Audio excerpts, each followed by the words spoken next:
Hello everyone, welcome to another episode of Sundata TV.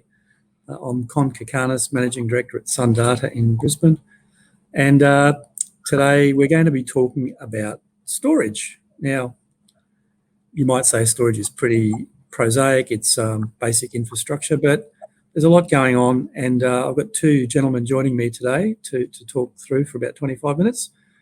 So I've got pleasure in welcoming Stuart Mcdonald, from IBM Australia. Stuart is very heavily involved in IBM Storage sales in Australia and New Zealand, has been for some time, and is a good friend of Sundata. We've worked well together on a number of client requirements. And also I've got David Cole, who's Senior Sundata Account Manager, specialising in data centre, large server and large storage requirements for our clients. So welcome, gentlemen. Nice to see you. So today we're going to talk about storage, and we're going to talk about the IBM Flash System 5200, which is a recent product from IBM. And we're going to use it to explore some of the conversation around storage, and in particular Flash and what it means in 2021 environment. So I might start off, Stuart, with yourself. 5200 is an all-flash array. What is it that makes it so special, you know, amongst a storage environment that's very competitive and everybody's got the latest and greatest? Well, I think one of the important points about the 5200 is that it is an enterprise system. Whilst it's at what we would call the lower end of enterprise, it's amazing what it can do in terms of workload and production workload for core business systems. So I think that whilst it does give you the economics that are really incredible, it also gives you the performance. And this is the latest in our announcements in our Flash Systems portfolio, and it's really it packs a lot of punch for a smaller box. Thanks, Stuart. One thing that I'm curious to hear your view on, the cost per unit of capacity with Flash. I know the last few years it's always been a debate about, is the expense of Flash worth it as a premium over traditional spinning disk? Where are we at today in terms of the cost effectiveness of Flash compared to traditional spinning disk? Well, I think if we look at the customers and what they're buying, it tells a good story. So I would say that in 90% of cases that we're really selling these systems, our Flash Systems family, which some do have the capability as to put hybrid storage within the arrays.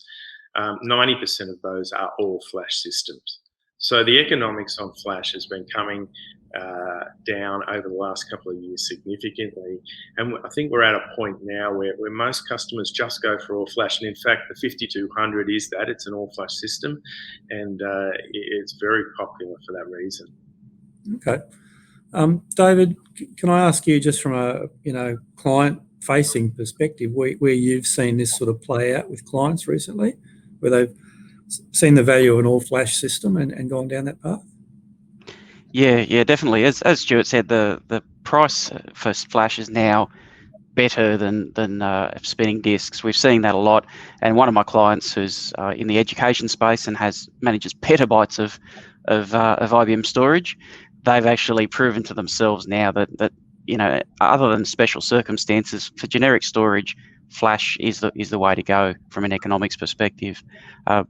Further to just the purchase price, we're also seeing just the shrinking of the footprint of storage, in that we're seeing clients that might be replacing half a rack of storage with a 2 or a 4U system that provides twice the capacity and multiple times the performance.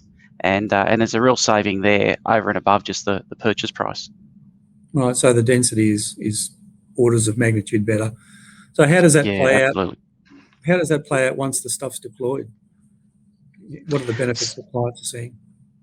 Yeah, so some of the things that we're seeing, obviously, the performance of these drives and the capacity per unit is significant. We're talking about 30, 40 terabytes per drive in a flash drive. Over and above that, for an array such as the 5200, you've got things like onboard compression and encryption, which then offers more protection and greater capacity for that same footprint. So that's a significant improvement over any previous arrays that we've seen from IBM. And with the flash core modules, the ability to do that compression and encryption on the drive without a performance impact, that's now becoming mandated for a lot of our clients' workloads. Okay, so would you gentlemen see that as a unique feature of the IBM solution, that some of these extra features which traditionally require capacity, or CPU capacity to drive, can be done seamlessly? How do you see that, Stuart? Well, I think that's definitely right, Con. In terms of what we use, our proprietary technology, which is called a flash core module, as Dave mentioned, having that onboard compression takes away any performance degradation from the system. So we see that nearly all customers go for those flash core modules. Okay, fair enough. And if a client, if you're talking to having a conversation with a client and they're using either older technology or they're using storage from another vendor, what's the rationale for them to consider an all-flash solution from IBM? Stuart? Well, I think there's a number of ways we could look at that question, and depending on what they've got on. I often find that the software comes into this as well. So having a consistent software strategy across all of your flash systems, which is what we have at IBM, can be a real differentiator for clients. And when we talk about a software-defined strategy, we're talking about across our entry, our mid-range, our large systems, also into the private and public cloud space. So that consistent layer of management and insight into the storage is really crucial. Along with that, you couple in these hardware advantages that we've just talked about, and you really start to drive some flexibility in your environment. And you also start to drive and align to your strategy if you have a cloud strategy. And most customers do. So they have multiple clouds that they need to manage. They need to put their data where it fits best and where they can best use it. And this is crucial to a lot of decision making. So whilst the flash system can drive some fantastic performance, it is coupled with that software that gives them the flexibility. Okay, and David, would you have any observations on that subject? Yeah, certainly. For clients that have got older storage technology, and they may or may not want to migrate from that, it may still have a life in another workload. IBM's flash system's ability to virtualize other storage arrays, be it IBM or other manufacturers, is a very valuable tool, either for a migration from one storage platform to the other, to minimize or eliminate outages, but also just to be able to, I guess, retain that old storage. Maybe it's going to be an archive tier or some other low-end workload, but you can still manage it under that same flash system array, as Stuart said, software platform. And so that would mean that you could be managing your old storage, your new IBM storage, your cloud storage, all within that one IBM Flash System interface. Right. So you've got the proverbial single pane of glass, regardless of what your storage platform is or where it is. Absolutely. Okay. Look, you touched on, you made the comment about old storage, and this is going down a slightly different tack. One thing that we've all seen in the last few years is people sweating their assets far more than used to be the case. People used to religiously change over at the end of the 3-year depreciation. Now it's uncommon for people to refresh platforms before 5 years. And David, you and I both know we've got clients who've been able to get 8, 9, 10, 11 years out of an asset.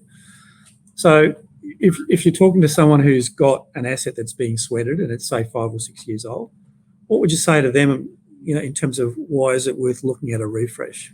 David, do you want to kick that one off? Yeah, certainly all vendors, their maintenance costs over time is going to increase. That's a given. Some vendors are a bit more aggressive in that to try and help people move to new. But there are times where you've got storage that's you've got the capacity. You might not have the performance, but the array is still a worthwhile array. Some conversations we have with clients is a building blocks approach where we could put in the IBM Storage array controllers and maybe put a small amount of flash solid state drives in there, or even none, to just provide that sort of caching and virtualization tier over the top of your existing storage, and then you can build out that storage as your capacity requirements increases, or as you choose to phase out some of that older technology. So it can be an incremental approach, and obviously with a bit of uncertainty in the world these days, sometimes that's a more manageable budgeting cycle for clients. And would you say that, say, somebody moving from a 5-year-old platform to all flash would see like marginal performance gains, significant performance gains? Where on the spectrum would you see that? Yeah, it is significant. Obviously, it depends on the workload, but yeah, what we see when people move from even hybrid arrays where they might have had a couple of solid state drives and using either software or manual interventions to control what's sitting on the high performance as opposed to what sits on the hard drives, those clients are seeing significant improvements. Anyone running an older array with hard drives, yeah, they just won't know. They won't know themselves. It's a significant improvement, and it also frees up your resources on your servers. Get the most out of your server at the front end because you're no longer having storage as your constraint. Okay, Stuart, what's your take on that hypothetical scenario of, you know, why would a user with a 4 or 5-year-old storage array that's happily trundling along, it's maintained, it's reliable, why would they choose to disrupt that environment and do a refresh? Well, it's interesting, Con. I think that when we use the word disruption, we're looking at how they can improve the experience that they get. So a new system can actually improve the user experience in terms of response times quite significantly, as David said. So we're looking at response times of less than a millisecond. So that could be sort of 3 times the speed of a current user experience if they had something that's even 3 or 4 years old. So there's been quite a leap in the technology, a leap in the performance, and that also can translate to user experience. The other thing I would say is that with your software defined strategy is you have the ability to use that asset if you do want to sweat it out a bit. You can use it more effectively, maybe for some other workloads that don't necessarily need that kind of performance. And so as the maintenance costs move up, you can look at the time where you do want to maybe decommission that technology and then expand the current technology that you've got. So you can actually mix and match, and you can get the best economics out of it that way, and you can assess that over time. So I think customers, as you say, are often cautious today, especially, you know, with COVID and the uncertainty around the economy as to spending on new gear. But in those circumstances, they can kind of get the best of both worlds, if that makes sense. Okay, so you can stage a refresh, is what you're saying, as David said.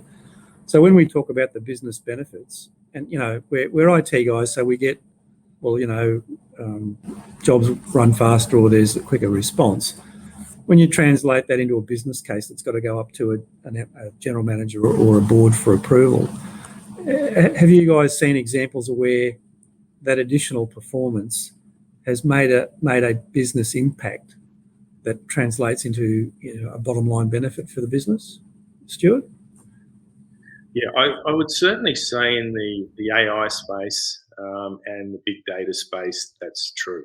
So when you've got an environment that needs to look at large amounts of data, big data sets, and you need some pretty heavy processing power to make sure that environment's working effectively, you could have, for example, you know, large financial modelling that sits off the back of the storage. You could have large research projects where you've got thousands of researchers, you know, working on that and relying on that infrastructure. So in those cases, there's definitely, you know, an economic benefit. There's a business case that can be produced. I often find that, you know, the people that work in and look after the storage technology, they always want new kit. They want to see the latest toys, but it's really a case of working with them to understand their specific needs and what that business case may look like, and help them through that so that they can, you know, get those new toys, but also bring the business benefit. And sometimes that it takes a little while to do, but if we look hard enough, we can find them. Okay.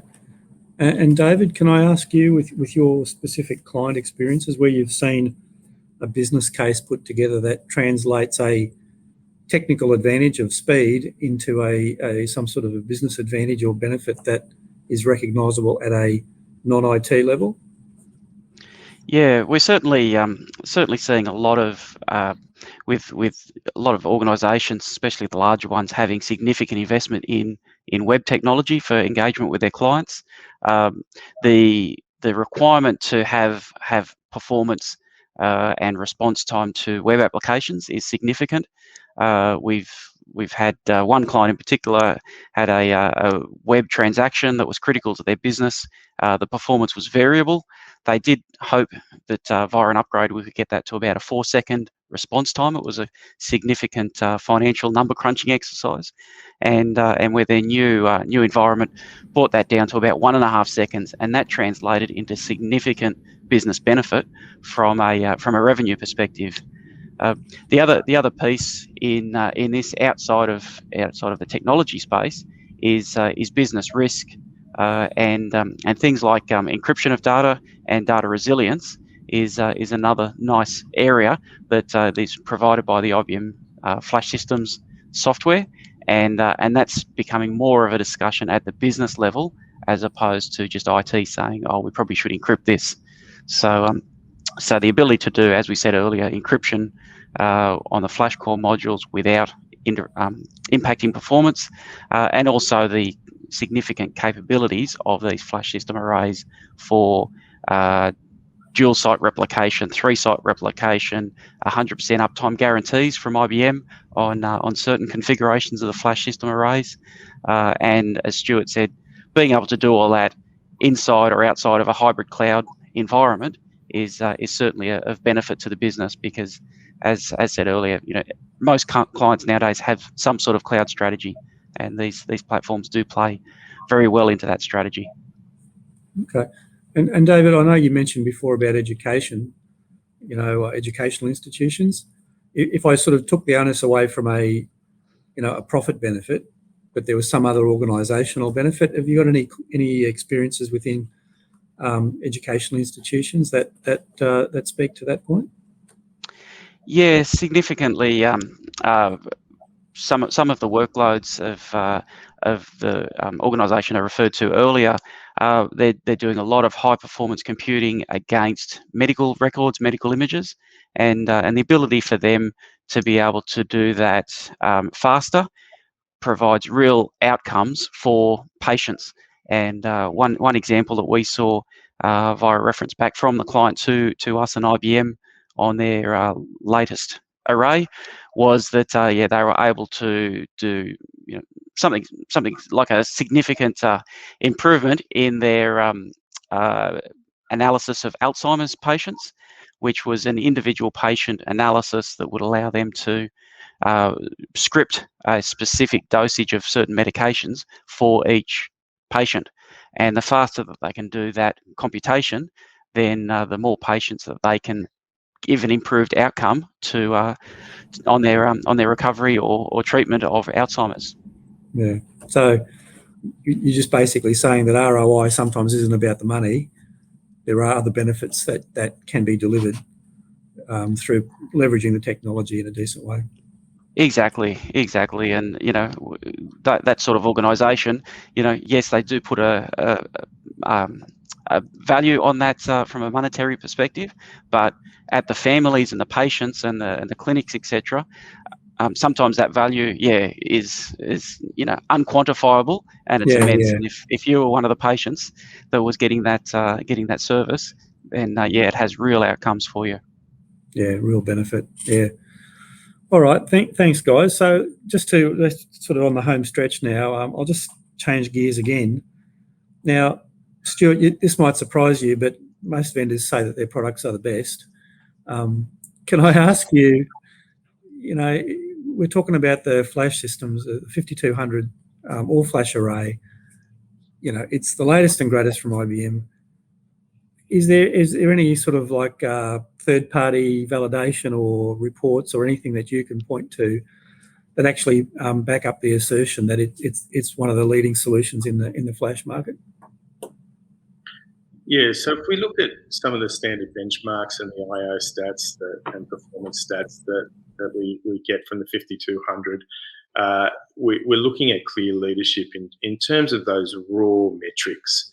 But what I would say is that more importantly, it's the packaging of the total suite. And so we look at, we've got some very quick flash storage across the range from entry through the enterprise up to the high end, and supporting core workloads for very large companies as well as the mid-market space. So, but within that we have the virtualization layer of software, we have the management and monitoring, we have the predictive analysis, the proactive support, the backup and archiving software, and all that software sits in a suite of products called Spectrum.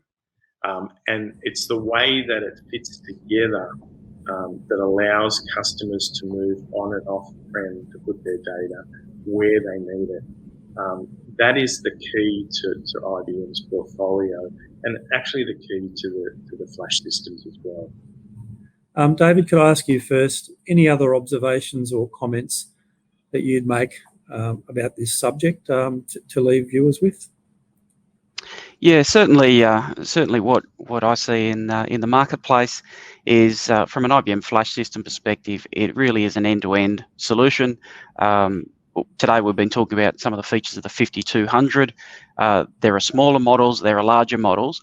The key thing for me and for my clients is that single platform from a small NAS style workload all the way up to a high performance or AI workload, having that same management interface, single dashboard, single console for all of your software products is becoming very, very critical for a lot of our clients, especially when they are talking about multiple versions of storage for specific workloads and specific locations. The other thing is the Spectrum suite, as Stuart mentioned, just an end-to-end solution around archiving, backup, replication, hybrid cloud, just your data wherever it needs to be, anywhere, however you want to do it.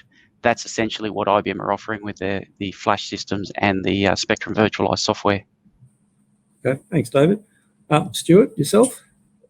Yeah, I think one of the things that people I think don't necessarily talk about is tape, and it's still the most cost-effective for deep archive. So provides that air cap against cyber attack. It's got the physical and logical separation of production and backup workloads. So I think you'll find that if you're storing your data long term on some of the public clouds, that'll be backed up by IBM tape. So we shouldn't forget about that. No, fair enough. Thank you. I guess to finish off, I'll just add my own 2 cents. In our business, we run a private hybrid cloud for quite a few of our clients, and we've invested in the IBM Storage platform on a number of occasions, and it certainly has delivered the goods for us and for our clients. It's something that they can trust, which at the end of the day is what you want. So, gentlemen, I'd like to thank you very much for your time today. And to our viewers, I hope that you got something out of this conversation today. As always, we'd love your feedback, comments or questions, and certainly Sundata and IBM would be very, very happy to continue this conversation one-on-one with you if you wanted to look at your options to do with building your storage roadmap going forward. Thank you again for your time. Thanks, Thank you. Thanks, gents.